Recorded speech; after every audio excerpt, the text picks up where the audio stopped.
துரந்தர் படம் முதல் நாள் எவ்வளவு வசூல் செய்யும்? அடேங்கப்பா, இத்தனை கோடியா? இயக்குனர் ஆதித்யா தார் இயக்கத்துல ரன்வீர் சிங் நடிப்பில் உருவாகி கடந்த ஆண்டு வெளிவந்த திரைப்படம் தான் துரந்தர்.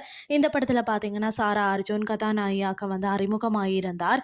மேலும் சஞ்சய் தத், அக்ஷய் கண்ணா, மாதவன், அர்ஜுன் ராம்பால் ஆகியோர் முக்கிய கதாபாத்திரத்துல நடித்திருந்தனர். பிரம்மாண்ட பொருட்செலவுல உருவாகி வெளிவந்த இந்த படத்திற்கு மக்கள் மத்தியில் அமோக வரவேற்பு கிடைத்தது. இதனால் வசூல் வேட்டையாடி 2025ஆம் ஆண்டில் அதிக வசூல் செய்த இந்திய திரைப்படம் என்கின்ற சாதனையும் துரந்தர் படைத்தது. முதல் பாகத்தின் மாபெரும் வெற்றியை தொடர்ந்து துரந்தர் 2 வருகின்ற 19ஆம் தேதி வெளியாகிறது.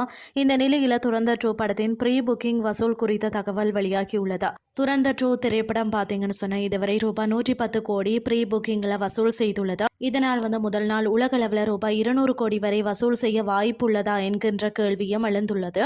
பொறுத்திருந்து பார்க்கலாம் துரந்தர் 2 எவ்வளவு பெரிய சாதனைகளை படைக்க போகுதுன்னு சொல்லி.